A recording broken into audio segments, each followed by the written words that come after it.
The wife who trusted too much. Before sunrise, Elena Ward was already in the fields. She moved through the rows of winter wheat with a lantern in one hand and a ledger tucked beneath her arm. The land stretched wide around her, dark and silent except for wind brushing the stalks. Every fence post, every furrow, every weathered shed belonged to the farm her father had built with blistered hands and stubborn hope. When he died, he left it to her with one request: never let greed touch this soil. For years, she believed marrying Damien Ward had honored that promise. At first, Damien had seemed made for this life. He laughed easily, kissed her in doorways, and spoke of raising children beneath open skies. He told neighbors he admired Elena's strength and called the farm their future. But over time, admiration became impatience. His city suits returned from the closet. His polished shoes replaced work boots. He began speaking less about harvests and more about markets, investors, and what the property was worth if sold. That morning, when Elena entered the kitchen, Damien was already dressed to leave. "You're up early," she said, setting bread on the table. "Meeting in town. You had one yesterday. Business doesn't stop because crops need watering." The sharpness in his tone surprised her. He softened quickly, leaning over to kiss her forehead, but the warmth felt rehearsed. She noticed a faint perfume on his collar. Not hers. When he left, the truck tires spat gravel down the drive. Elena stood in the doorway longer than necessary, listening to the silence he left behind. The changes had gathered slowly. Late calls taken outside. Receipts from expensive restaurants in cities he claimed not to visit. Money missing from the joint account. Nights when he returned after midnight smelling of cologne and liquor, offering excuses before she asked questions. Stress, he always said. Investments. Temporary setbacks. Elena wanted to believe him because trust was easier than suspicion. She had loved him honestly, and honest people often mistake deceit for confusion. By noon, she was repairing a broken gate when Mrs. Harper, the elderly neighbor from across the road, approached with a basket of eggs. "You work too hard for one person," the old woman said. "I'm not one person." Mrs. Harper's mouth tightened. "No, I suppose not." Elena glanced up. "Is something wrong?" The woman hesitated, then shook her head. "Just old bones and older opinions." She left before saying more, which unsettled Elena more than gossip would have. That evening, Damien returned cheerful, carrying flowers too costly for apology and too sudden for affection. "For you," he said. "What happened? Can't a husband be kind?" "He can. He usually is without roses." His smile thinned. "You've become suspicious lately, and you become absent." He tossed the bouquet onto the counter. "Everything I do is for us." Then why, Elena wondered, did it feel like everything around them was slipping away? 2 nights later, she found the truth by accident. Damien had fallen asleep on the couch after drinking. His phone buzzed against the cushion. Elena meant only to silence it. Instead, a message glowed across the screen. "She still doesn't know? You promised the papers will be signed this week. I'm tired of waiting. Sabrina." Another followed. "When the land is ours, we're done hiding." Elena's hands went cold. She opened the thread. There were months of messages, hotel rooms, mockery, plans, contempt. Sabrina spoke of the farm as if it were furniture. Damien called Elena naive, predictable, useful until the transfer was complete. Useful. The word struck harder than the affair. She stood motionless until Damien stirred awake and saw the phone in her hand. "Elena, how long?" "It's not what you think." "It is exactly what I think." He sat upright, irritation replacing guilt with shocking speed. "Give me the phone." She stepped back. "You used me. I managed a difficult marriage. You planned to steal my father's land." "Our land?" "No, mine." The room held a silence, so absolute she could hear the refrigerator hum. Then Damien rose slowly. "You're emotional. We'll discuss this tomorrow. We'll discuss it now." He laughed once, humorless. "You still think feelings decide anything?" She had never seen that face before, the polished mask gone, revealing something colder beneath. The next afternoon, he asked her to meet him in the barn to settle matters privately.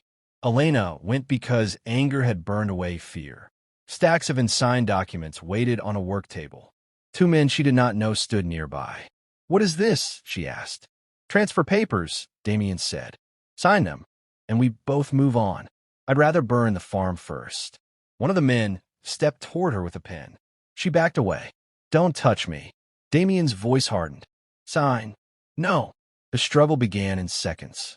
She shoved the pen aside and ran for the door, but one man caught her arm. She fought wildly, striking, kicking, clawing for escape. Damien seized her wrists and slammed her hands against the wooden table edge to force the signature. Pain exploded white and immediate. She screamed. Again he pressed down as bones cracked beneath the weight. The world blurred into splinters, dust, and agony. She heard one man curse, another say they should leave, Damien breathing hard above her. Then suddenly they were gone. Truck doors slammed outside. Tires roared away. Elena collapsed to the dirt floor, cradling ruined hands against her chest. Rain began tapping the barn roof, then pouring through gaps in the boards. Mud crept beneath her knees as she crawled toward the open doorway. Across the yard, headlights vanished down the road. She lay there in the rain, broken on the land she had sworn to protect. And somewhere beyond the gate, another engine was approaching.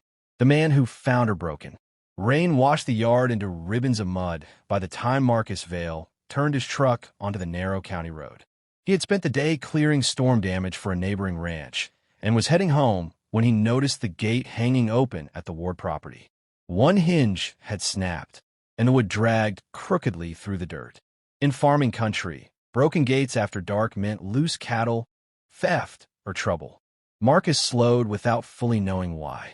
Then he saw movement near the barn. A figure lay half in the doorway, one shoulder in the rain, the rest swallowed by shadow. He braked hard. The engine had barely died before he was out in the storm. Water soaked his jacket as he crossed the yard. When lightning flashed, he saw a woman trying to crawl with hands tucked against her chest, as if even air hurt them. "Hey," he said, dropping to one knee. "Don't move." Her eyes lifted to him, glazed with pain, yet fiercely awake. "Please," she whispered. "The papers."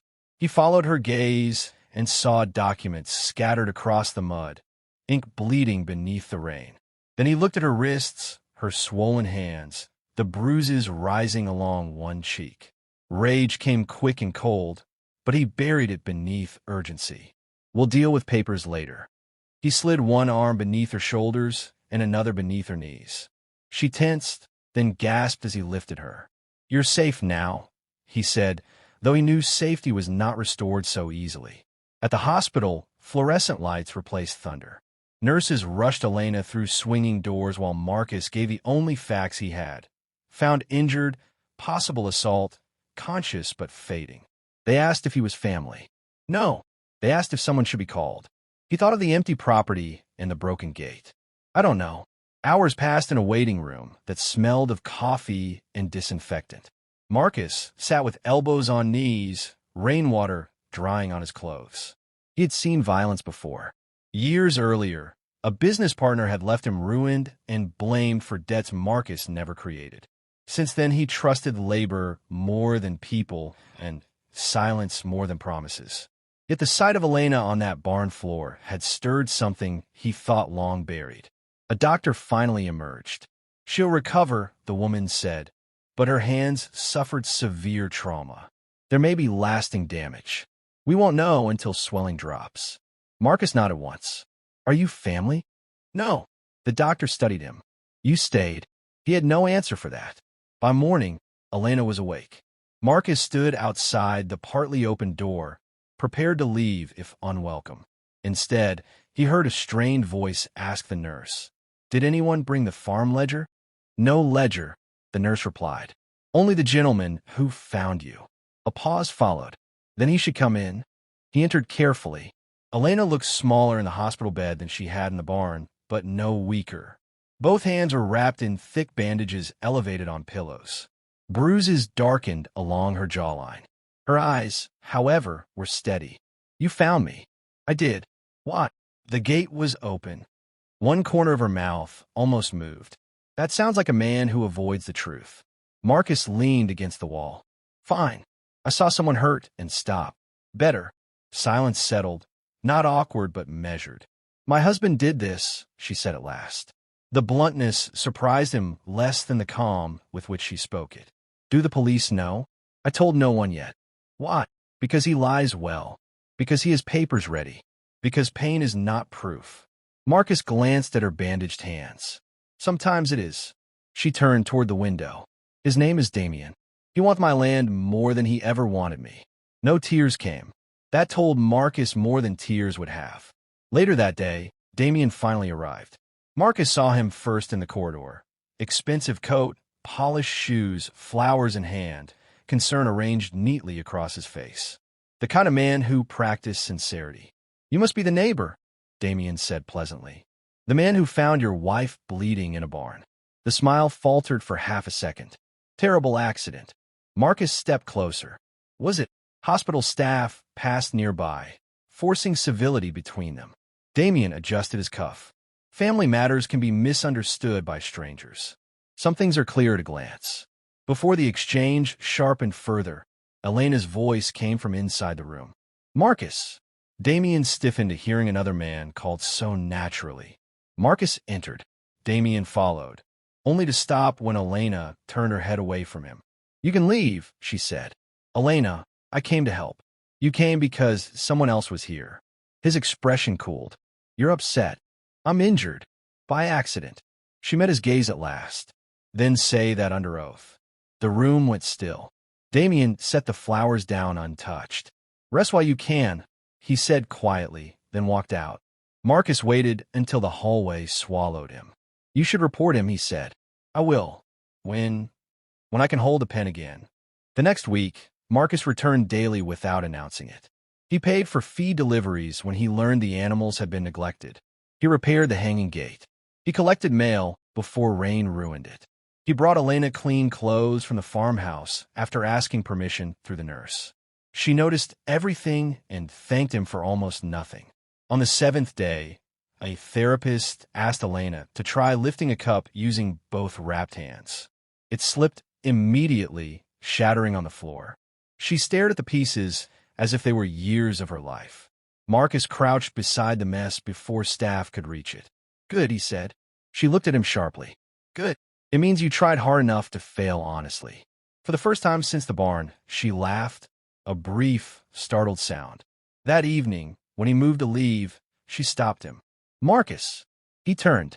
With slow effort, she lifted one bandaged hand from the blanket. He understood and placed his palm beneath it so she would not strain. Her fingers could not close, but they rested there. Don't let him take it, she said. The land. She shook her head once. Me. The revenge built in silence. By the time Elena returned home, the farm no longer looked abandoned. The broken gate had been replaced with oak beams set deeper than the original posts. The fences stood straight. Feed bins were full. The porch steps no longer sagged. Nothing grand had changed, yet every repair spoke the same language. Someone had refused to let ruins settle in. Marcus handed her the truck keys. You should be the first one back through the gate. My hands can barely grip. Then I'll steer if you tell me where to go.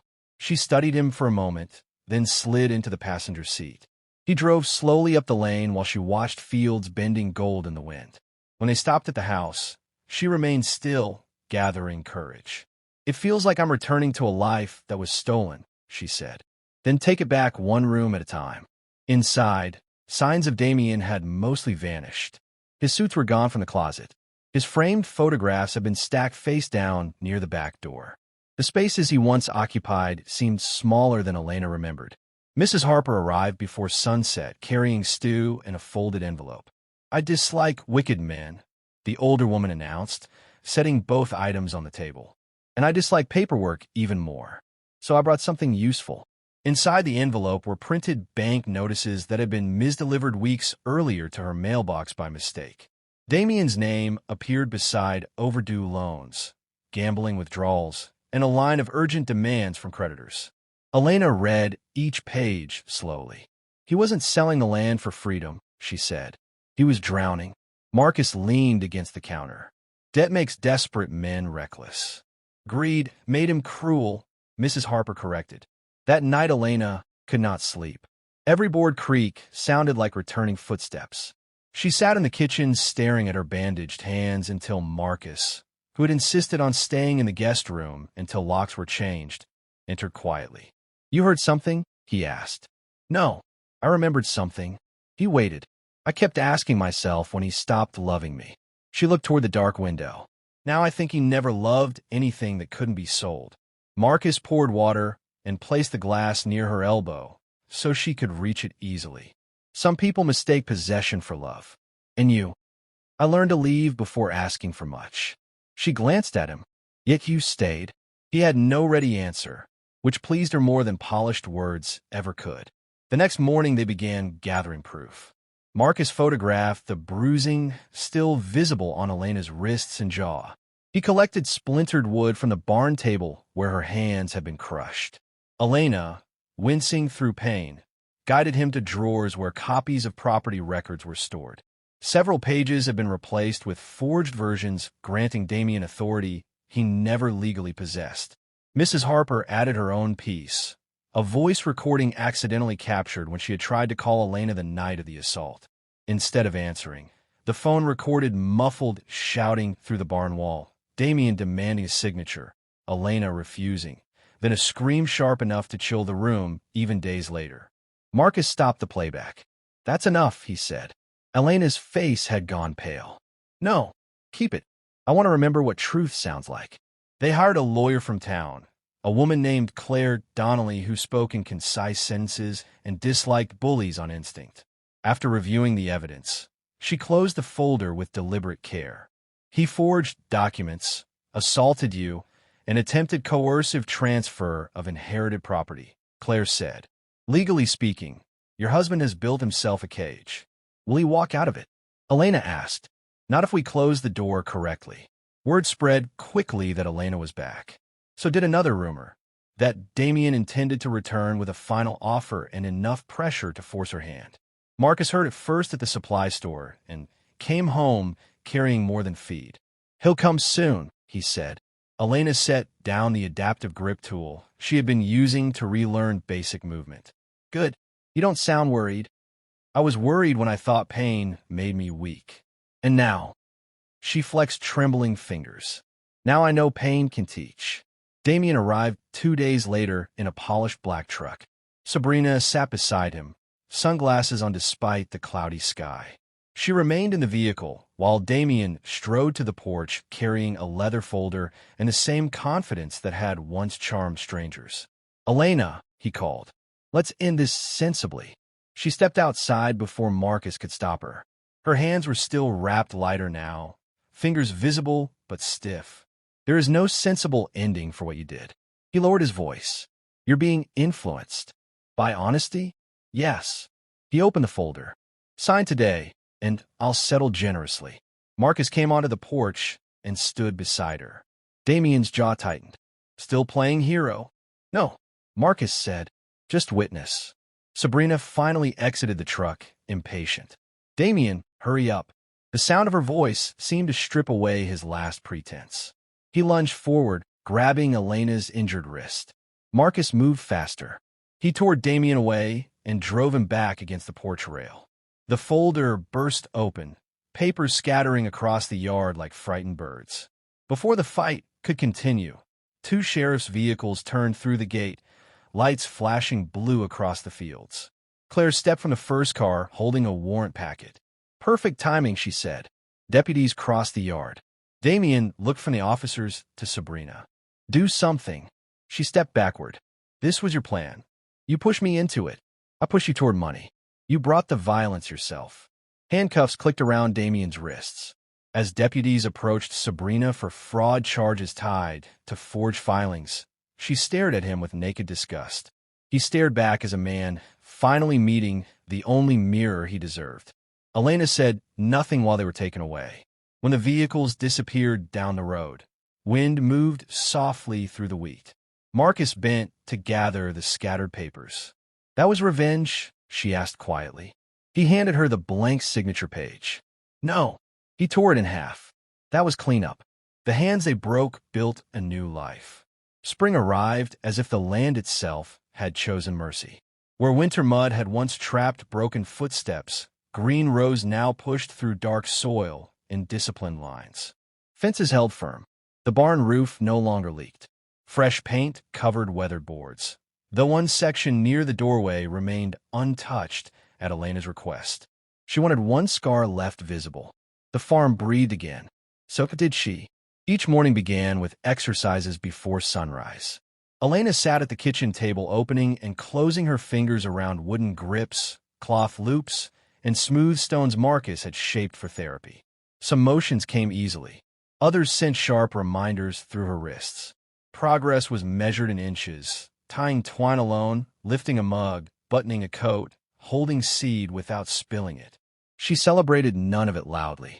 Marcus noticed anyway. "You picked up that bucket faster today," he said while repairing a latch. It was half empty, still heavier than last week. "You make victory sound ordinary." It usually is.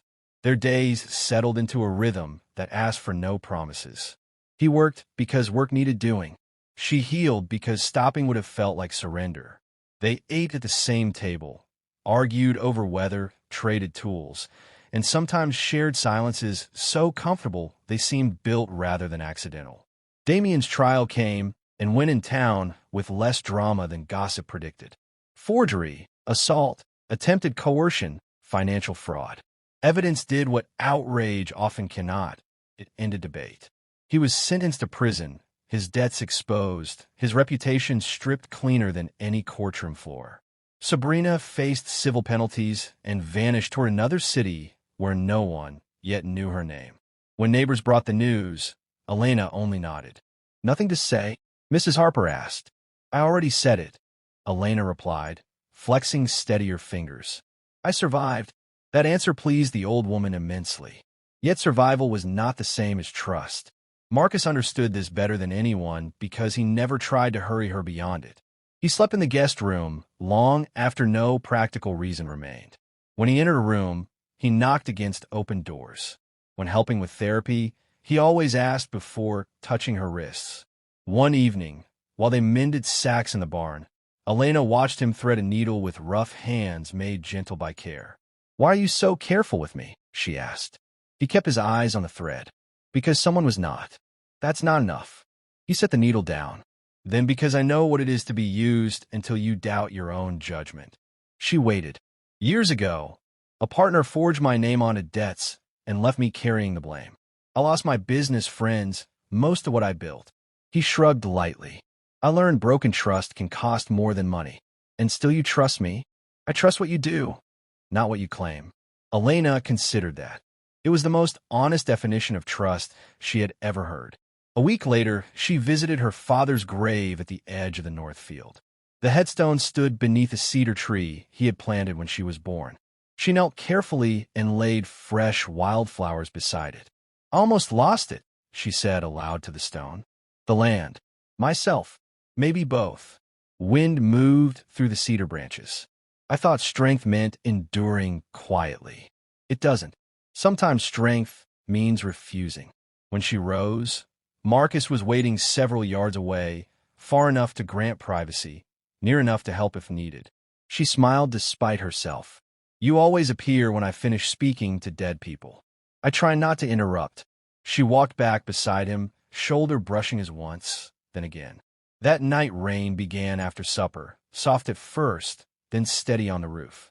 Elena stood in the hallway, looking toward the guest room, where Marcus was reading. "Come with me," she said. He followed her across the yard to the barn, carrying a lantern. Water drummed overhead, and lights swung warm across the beams. She led him to the section of floor where she had fallen months earlier. "I hated this place," she said. "Then I realized I was letting one night own it." Marcus remained silent. She handed him a folded packet. Inside was a revised partnership deed prepared by Claire. The farm remained legally hers, but operational ownership now named Marcus beside her. His brows lifted. "Elena, it isn't payment. I know. It isn't charity. I know that too. It is choice." She drew a breath. "You helped me rebuild what mattered. I would like to build the rest with you, if you want it." Marcus looked at the paper, then at her, then set the deed aside. From his coat pocket, he produced a small cloth pouch and placed it in her palm. Inside were seed kernels for spring corn. "No ring?" she asked softly. "Later, if you ask for one." He stepped closer. This seemed truer. "I don't want to own any part of you. I want to plant something with you." Her eyes stung unexpectedly. "That may be the finest proposal in this county's history. Is it accepted?" Instead of answering, Elena took his hand, fully now, fingers closing with hard-earned strength around his, and guided him toward the open doors where rain had softened the soil just beyond the threshold. Together they knelt. She pressed seeds into the earth with scarred hands that once could not lift a cup. He covered them gently beside her. "Yes," she said. Thunder rolled far away, not as threat, but distance. Morning would come soon enough, and with it work, weather, seasons, and the ordinary demands of any honest life. But in the dark, beneath the smell of rain and fresh soil, two broken histories began growing into one.